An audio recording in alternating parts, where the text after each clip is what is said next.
Supreme court का एक बड़ा फैसला आता है। बड़ा फैसला जो है वो दाखिल खारिज जमाबंदी जमीन रसीद को लेकर बड़ा फैसला है। ये आप जमीन का टुकड़ा देख रहे हैं, ये जो जमीन का टुकड़ा है इसमें इनके द्वारा जो है जमीन का जमाबंदी करा लिया गया, दाखिल खारिज करा लिया गया, जमीन का रसीद जो है कटा लिया गया। यानी जमीन किसी और का और जमाबंदी किसी और के नाम पर। ऐसा समस्या अगर किसी के साथ है, बहुत बार आप देखते होंगे कि जमीन है लेकिन जमाबंदी जो है एक भाई को अपने नाम पर करा लिया, अब वो कहता है कि जमीन हम नहीं देंगे, यानी जमीन मेरे नाम पर चढ़ गया है। लेकिन इस बात को आप जान लें, और सुप्रीम कोर्ट का जो ये बड़ा फैसला है, ऐतिहासिक फैसला है, इसको भी जान लें। देखें, सबसे पहले महेश और प्रमोद का जो विवाद होता है, अब यहाँ पर बात करें, महेश के पास जमीन का कागजात है और यहाँ पर प्रमोद अपने नाम पर जमीन का जमाबंदी करवा लिया है। यानी ये जमीन जो है वो महेश की है, महेश के पास इसके कागजात के तौर पर जमीन का खतियान मौजूद है, यानी जो इनका पैतृक संपत्ति है, पूर्वज की संपत्ति है। लेकिन अभी वर्तमान में अगर जमीन का जमाबंदी देखा जाए, जो प्लॉट का नंबर ये है 1137 1137, वो प्रमोद के जमाबंदी पर चढ़ा हुआ है। अब प्रमोद कहता है ये हमारी जमीन है, हम किसी को बेच देंगे, यानी प्रमोद का जमाबंदी को कैंसिल कराना पड़ेगा, तभी महेश अपने नाम पर प्रॉपर्टी को करवा पाएगा। यानी महेश भी अगर भाग दौड़ करते करते थक चुका है, क्या होगा, क्या कहता है हमारा कानून, क्या ये जमीन महेश को वापस मिलेगी? सुप्रीम कोर्ट ने लेकिन एक बड़ा फैसला दे दिया, ऐतिहासिक फैसला दे दिया, और उस फैसले में साफ साफ सुप्रीम कोर्ट ने क्या कहा, पहले उसको समझते हैं।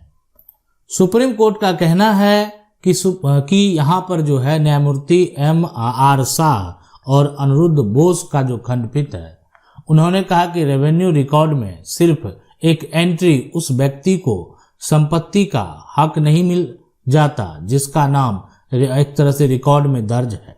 कहने का मतलब ये जमीन महेश की है, अब महेश का नाम दर्ज नहीं भी है और प्रमोद का नाम जो है यहाँ पर दर्ज है, तो प्रमोद अगर ऐसा सोच रहा है कि उसको उसका हक मिल जाएगा, तो ऐसा नहीं होने वाला है, ऐसा सुप्रीम कोर्ट का कहना है। यानी साफ साफ कह दिया गया कि रेवेन्यू रिकॉर्ड में अगर आपका एंट्री हो भी गया है, ठीक है, तो आपको घबराने की जरूरत नहीं है, संपत्ति का हक उसको नहीं मिल जाएगा। अब सवाल उठता है कि यहाँ पर रेवेन्यू रिकॉर्ड जो है, जमाबंदी में जो एंट्री है, केवल एक उद्देश्य है राज्य सरकार का, यानी राजस्व लैंड रेवेन्यू का भुगतान करने का।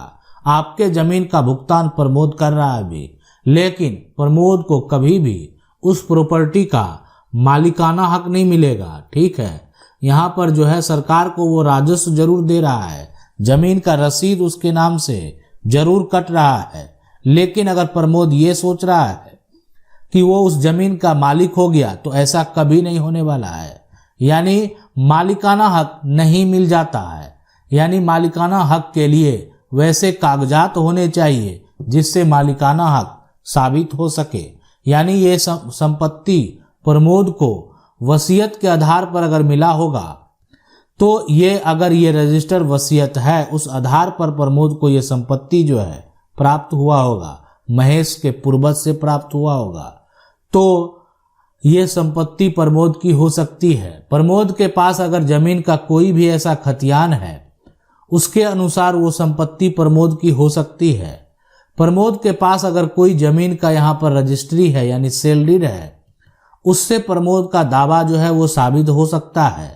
लेकिन अगर ऐसा कोई दस्तावेज नहीं है, प्रमोद ने कल को ये जमीन हो सकता है महेश के पूर्वज से पैसा देकर खरीदा हो, लेकिन जमीन को क्या किया, पंचनामा पर लिखा लिया, बहुत लोग ऐसा करते थे, तो भी इस प्रमोद का कानूनी अधिकार नहीं है।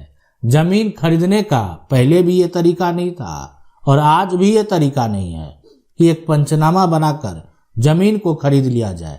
ऐसे पहले बहुत सारे लोग करते थे, यानी सरकार को टैक्स देने से बचने के लिए पंचनामा पर जमीन लिखवा कर और उसके बाद जमीन का म्यूटेशन करवा लेते थे। उसको लगता था कि म्यूटेशन करा लेने के बाद अब वो प्रॉपर्टी जो है हमारी हो गई और जमीन पर अपना दखल भी कर लेते थे। लेकिन अभी कानूनी तौर पर इसको समझ लें कि अगर आपने जमीन को पंचनामा पर लिखाकर और अभी आपका जमाबंदी कायम है और आपके पास कोई दस्तावेज नहीं है तो महेश कभी भी आपसे वो प्रॉपर्टी को छीन सकता है, हासिल कर सकता है, इसलिए कि प्रमोद का यहाँ पर किसी प्रकार का कोई अधिकार ही नहीं है। अधिकार जो होगा वो सिर्फ महेश का होगा, इसलिए महेश का जो संपत्ति है, महेश का ये जो जमीन है, यानी महेश का ये पैतृक संपत्ति है और पैतृक संपत्ति पर महेश का कानूनी अधिकार है। आपको ऐसे बहुत सारे विवाद देखने को मिलेंगे जहां विवाद जो है जमाबंदी को लेकर है, यानी जमाबंदी जो है वो सिर्फ सरकार राजस्व वसूलने के लिए एक जमाबंदी संख्या जो है, यानी जो जमीन मालिक है उसको देती है। अगर किसी का जमाबंदी संख्या 101 है तो उसमें यानी अगर ये 1137 प्लॉट नंबर है उसको दर्ज कर दिया जाएगा और इस जमाबंदी संख्या से वो सरकार को राजस्व देने लगेंगे, इस प्लॉट नंबर का सरकार को राजस्व देने लगेंगे। तो अगर कोई भी सरकार को राजस्व दे रहा है तो इसका मतलब ये नहीं होगा कि वो अब प्रॉपर्टी का, वो अब जमीन का मालिक बन गया। यानी जमाबंदी को लेकर आप जो है विवाद यहाँ पर अक्सर देखने को मिला होगा कि जमीन किसी और का है, रसीद कोई और कटा रहा है। ऐसे केस में क्या होगा? ऐसे केस में कानूनी तौर पर यानी जमीन उसी का होगा जिसके पास जमीन का कागजात है, उसी की जमीन होगी। अब यहाँ पर दूसरा जो व्यक्ति है उसके पास कब्जा है प्लस रसीद है, तो कानूनी तौर पर आप इसको रद्द करवा सकते हैं। अगर यहाँ पर बात करें अभी वर्तमान में कब्जा है, रसीद कट रहा है, तो जो कोई भी अधिकारी अगर जांच करेंगे, देखेंगे तो उनको स्पष्ट पता चल जाएगा कि ये कब्जा जो है, रसीद जो है वो गलत तरीके से कटाया गया है। अगर कागजात किसी और का है, जो व्यक्ति का वर्तमान में रसीद कट रहा है वो किस आधार पर कट रहा है उसकी पूरी जानकारी होनी चाहिए, उससे संबंधित कागजात होना चाहिए कि आपका आखिर दाखिल खारिज कैसे हुआ। हो सकता है कि आपके पूर्वज का ही जमीन होगा, उनका भी पूर्वज होगा तो कोई दिक्कत नहीं। यानी रसीद कटाने वाला का पूर्वज जो है और आपके जो पूर्वज हैं वो एक ही परिवार से बिलोंग करते हैं तो फिर यहाँ पर कोई दिक्कत नहीं।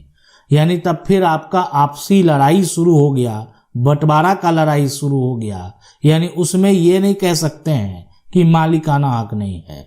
अगर आप उत्तराधिकारी अपने पूर्वज का है तो जो व्यक्ति उधर है उसका भी अधिकार है, यानी वो भी अपने पूर्वज का उत्तराधिकारी है। तो इसलिए इस बात को आप समझ लें कि अगर परिवार का बात है तो यहाँ पर कोई भी मालिकाना हक का दावा जो है, यानी ऐसा नहीं हो सकता कि मालिकाना हक का दावा नहीं होगा, दावा दोनों का होगा। लेकिन अगर परिवार से कहीं भी उसका प्रमोद का कोई नाता नहीं है तो यानी इसका मालिकाना हक का दावा नहीं होगा। मालिकाना हक का दावा करने के लिए इसके पास प्रॉपर कागजात होने चाहिए। अगर मालिकाना हक का ये दावा करता है, इसके पास प्रॉपर कागजात हैं, तभी ये मालिकाना हक का दावा कर सकता है, अन्यथा इसका मालिकाना हक का कोई भी दावा नहीं होगा। आशा करते हैं वीडियो अच्छा लगा होगा। वीडियो को लाइक जरूर कर दें। चैनल को पहली बार देख रहे हैं, सब्सक्राइब करके जो बेल आइकन है उसको जरूर दबा लें। मिलते हैं अगली वीडियो में, तब तक के लिए जय हिंद।